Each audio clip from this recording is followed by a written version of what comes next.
Good afternoon, folks. Robert Chappell here, Executive Editor, Madison365, with your daily update for Wednesday, January 5th. It is a very chilly day today. I hope you're able to stay warm. We'll talk through the COVID situation here. Not a lot of news, just a lot of kind of big numbers. We're not seeing a lot of more cancellations or more schools going virtual or anything like that. If you are aware of any, drop them in the comments, but we haven't seen much of that today.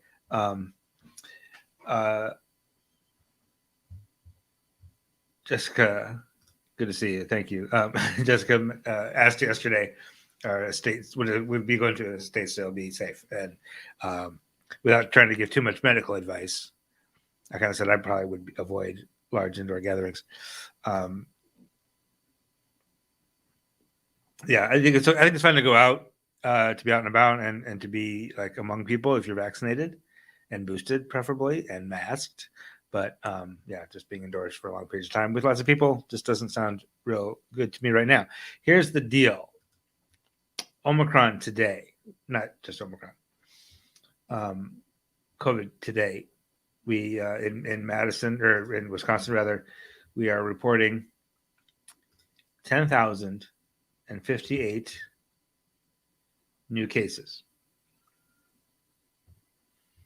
That's the first time that we've cracked 10,000 cases for a day. And I said yesterday that, remember I said I wouldn't be shocked if we hit 10,000 this week sometime.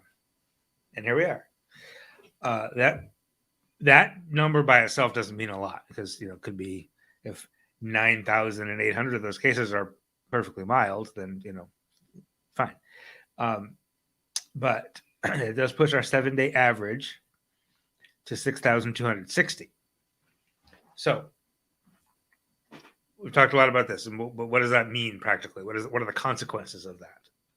Right? The first consequence is that that's a lot of people who are supposed to be in quarantine for 5 days, right?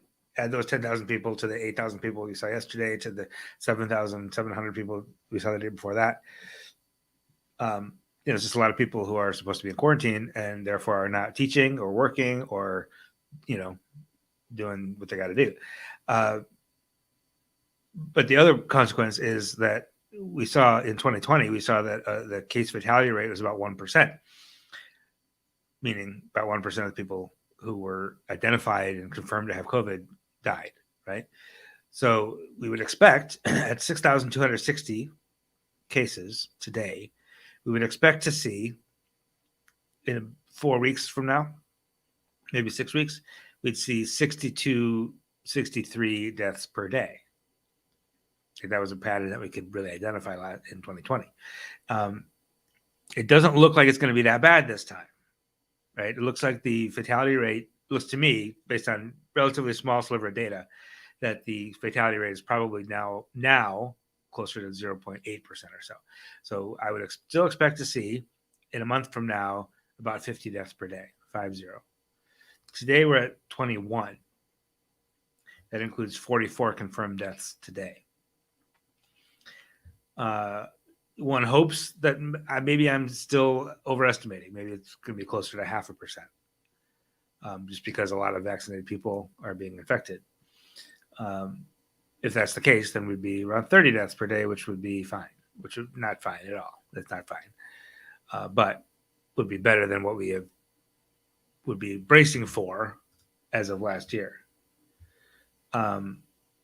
Yes, to answer your question, Jessica, 10,000 cases in one day, just today. Now, the other problem we have here is the case fatality rate, or not the case, I just talked about that, the percent positive rate. There's too many numbers. Yesterday, I told you that it was 24.1%, but that would probably be revised upward, and it was.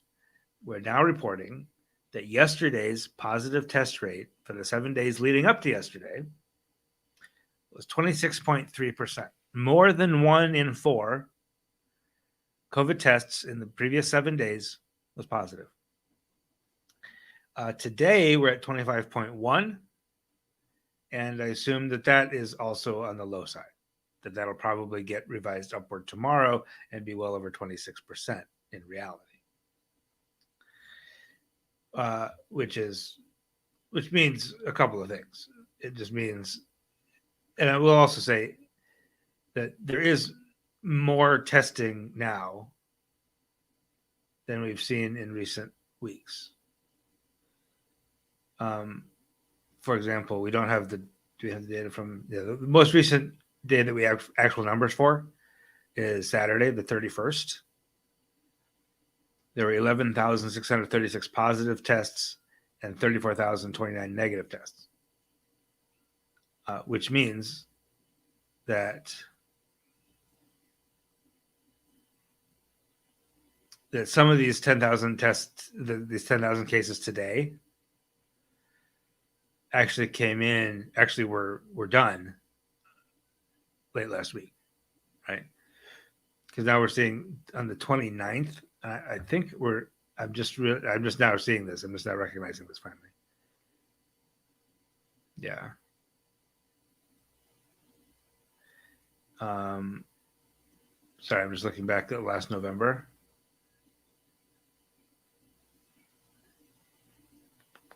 Yeah. The 29th of December, I'm just now seeing this, and I'm sorry that I'm like learning this in real time in front of you. 29th of December was the highest number of positive tests that we've seen in history. 13,440 positive tests. The previous high before that would have been last November. No, on the 20. Okay. On 12/28, there were 11,038 positive tests. Up until this period, the highest we ever saw was about 9,000 back in mid-November of 2020. So when I say that there are 10,000 new cases confirmed today, that the tricky thing about that is it's not really that tricky. It's just a thing to be aware of. That those weren't 10,000 positive cases that were just tested today or yesterday, right? Those are cases, or those are positive tests that have been added into the data, but they're attributed to the actual day that the swab was taken, right? Does that make sense? So some of those 10,000 tests that we're seeing today, actually, somebody went and got tested last week, Thursday or Friday, or over the weekend or yesterday. They're all being added to the data today. Like our total count goes up by 10,000 today, but some of these were actually done earlier than this. And what that's telling me, and I'm pointing at my screen, that I realize you can't see what I'm pointing at. I'm just pointing at my monitor that I'm looking at. That on the 28th of December, Wisconsin confirmed 11,038 positive tests. On the 29th, there were 13,440 positive tests and 38,361 negative tests. And on the 31st, there were 11,636 positive tests and 34,000 negative tests. So the reason that's the most recent days that we have actual numbers for. So the reason I was looking at that to begin with is to make the point that we actually have a lot of testing happening, but not enough.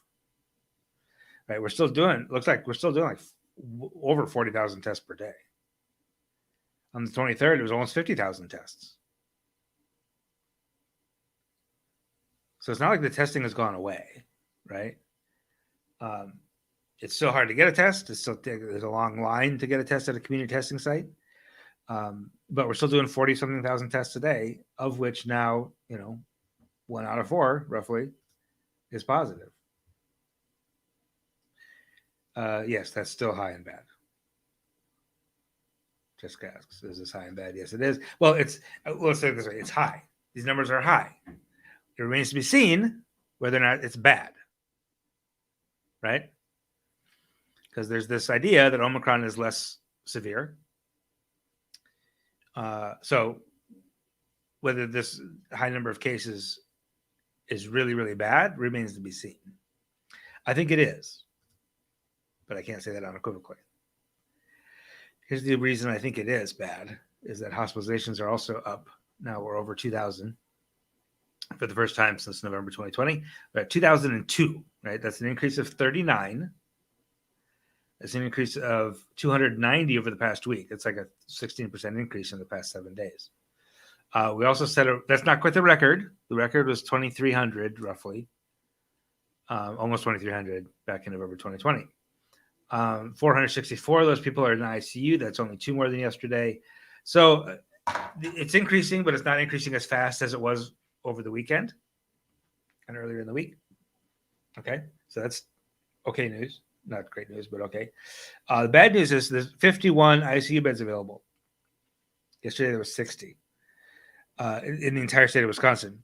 Now, 41 of those out of the 51 that are available, 41 are in the South Central and Southeast region, basically Madison and Milwaukee. Those 2 regions put together comprise 23 counties. There are 14 counties in the South Central region that have 18 ICU beds available, and there are 9 counties in the Southeast region that have 23 ICU beds available. That means for the other 49 counties,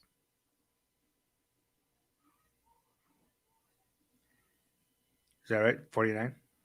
There are 10 ICU beds.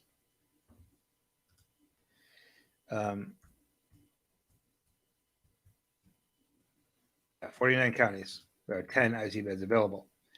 There are 0 ICU beds available in the Fox Valley. There are 0 ICU beds available in the Western region, which encompasses La Crosse, Eau Claire, all that, those areas. There are 3 in the North Central region, 4 in the Northeast, and 3 in the Northwest. That's not very good. Yeah, this does not surprise me. Gene says inpatient COVID patients doubled in Madison hospitals in 1 week. And then Madison is pretty vaccinated, right? Madison, our hospitals are taking patients from elsewhere, but still, Dane County is very vaccinated and is still very much hospitalized, unfortunately. So it's not good anywhere right now. Which leads me to believe that this idea that basically to confirm my previous suspicion that even though Omicron is less severe to the individual, it will be just as severe or maybe even more severe in terms of community because even at a lower percentage of people being hospitalized or dying, the pure number is going to be higher, right? Because the question is, say, I don't know, but 10% of people get hospitalized, 10, even if that goes down to 8%, but the number of people being infected goes up a lot. Like 8% of a big number is bigger than 10% of a small number. So it's still not good in any sense. I would anticipate that we're going to hit more records, as the week goes on. I would hope that hospitalizations level off a little bit. I don't know that they will. And I hope deaths don't go up too very high. I think everyone will eventually get it. Depends what you mean by eventually.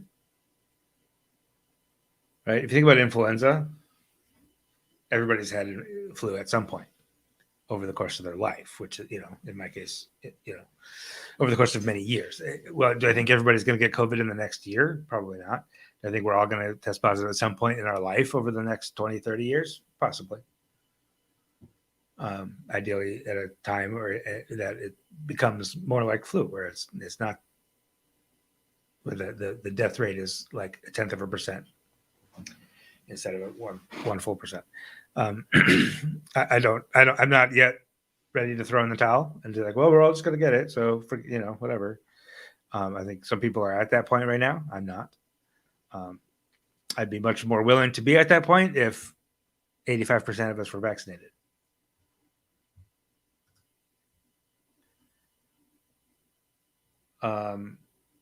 Right now, we are at 62.2% of Wisconsin residents have gotten at least one dose. 58.3% have completed the series.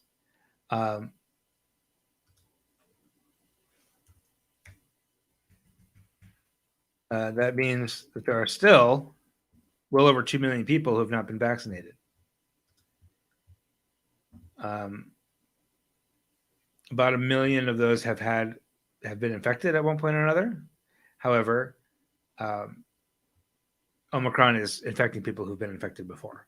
Like if you had Beta or Delta, even you're still very vulnerable to Omicron. If you're vaccinated, you're much less vulnerable. And there are still about 2 million people in this state who are vulnerable at this moment.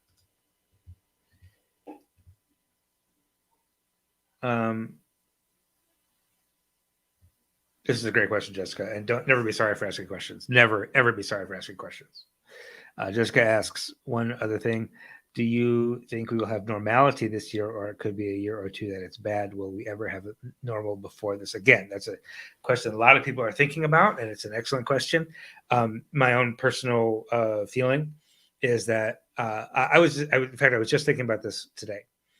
That I think I fully believe that our lives will be relatively normal again by summer. And I say that because I think everything I'm hearing is that this Omicron thing goes very fast, and it will, and being infected with Omicron does actually protect you from being infected by Omicron again. Maybe not forever, but at least, for now. So all indications seem to be, and this is not me making this up, this is public health people saying this, that Omicron is going to peak within a couple of weeks.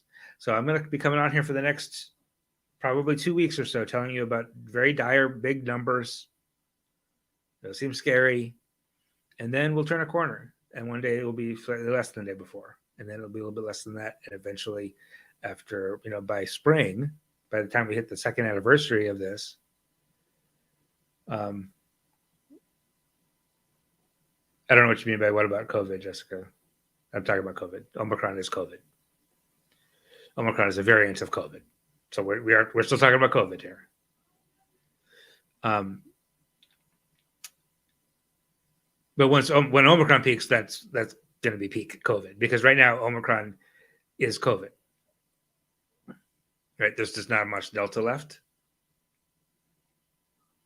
In fact, for the last week of December in Wisconsin, 82% of all cases were Omicron, and that's a week ago already. So it's more or less 100% Omicron now, and then Omicron will peak in mid-January, and then that'll be it. And by spring, it's kind of burned out, whatever. It'll have burned through the unvaccinated population, and it will have infected some of the vaccinated population. And hope, my fingers are crossed that by June or so, we'll be back where we were last June, under 1% positive test rate, and not masked. And if you think about it, if you remember last summer 2021, life was pretty normal for the most part, right? Now, there are things that have permanently changed. Not necessarily healthcare things, not masking and social distancing and that kind of stuff, but other stuff has permanently changed. And I'm actually working on a series on that, so watch for that over the next couple of months. But it's a great question. Yes, Jessica, we have. Yeah, it's a great question. This is another great question, Jessica. Thank you. Keep them coming. Have you ever seen a virus like this before, like with so many variations and people getting so sick? No, nobody who's alive now has seen this. We have, however, we've all seen a virus with so many versions. It's called influenza. That's why you have to get a new flu shot every year, because the flu virus is basically the same virus. There's like 6 strains of flu. But it's the same virus every year, but different, but new variants. That's why I have to get a new shot every year. I would anticipate that happening with COVID. I think I'm planning on getting a COVID booster every year. I think that's going to be our life, which is fine, I think. We have not seen, however, a virus this transmissible with this high of a fatality rate. The fatality rate of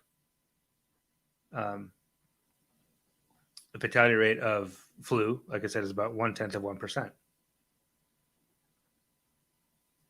So COVID is like 10 times as deadly as flu. And, by the way, much more transmissible also. So the answer to your question is no, nobody's seen anything like this. We have, however, the whole idea of variants and having lots of versions of a virus, that's not new. We just haven't talked about them because they haven't been like this, right?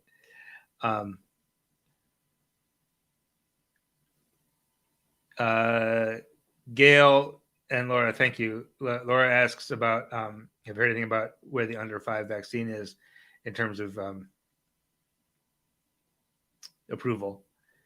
And Gail jumps in to say that it is already in phase 3 of trials. So vaccine for children under 5 is coming.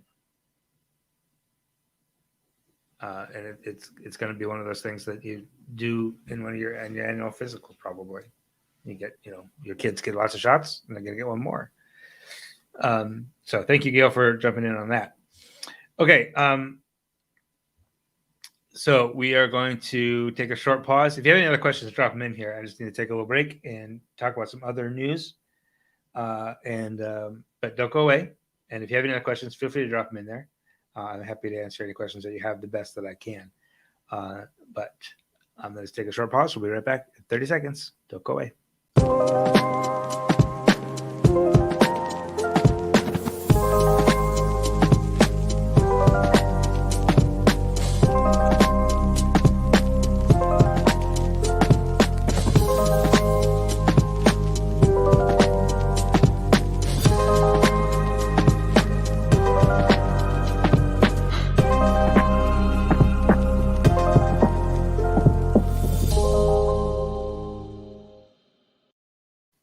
All right, a couple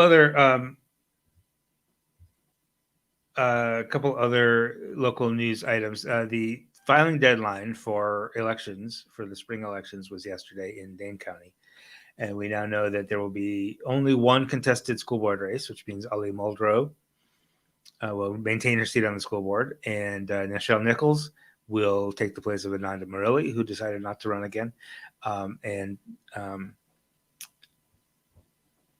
The other, the race that Chris Carusi is stepping aside, Laura Simic and Shepard Joyner will contest that seat. There are also 37, because of redistricting, the entire county board is up for election. But there are only 9 contested seats there, and none of them will require a primary because they're all just have 2 people running. One of those is Andrew McKinney. We have he's a member of the Monona Grove School District, and we have a profile of him up on the website today, and we'll have some other additional profiles, excuse me, as well in the coming weeks and months. We also know that the mayor of Milwaukee will be decided this spring. Cavalier Johnson is currently the mayor of Milwaukee after Tom Barrett was confirmed as the ambassador to Luxembourg. And there are 8 candidates who have declared and taken the first steps, but their nomination signature deadline is not until next Tuesday. So we will get a better sense next Tuesday how many of those 8 actually made it through that first step of getting those signatures. So we'll have that for you, this time next week. Also in the news today, the road home, Dane County, has a new leader.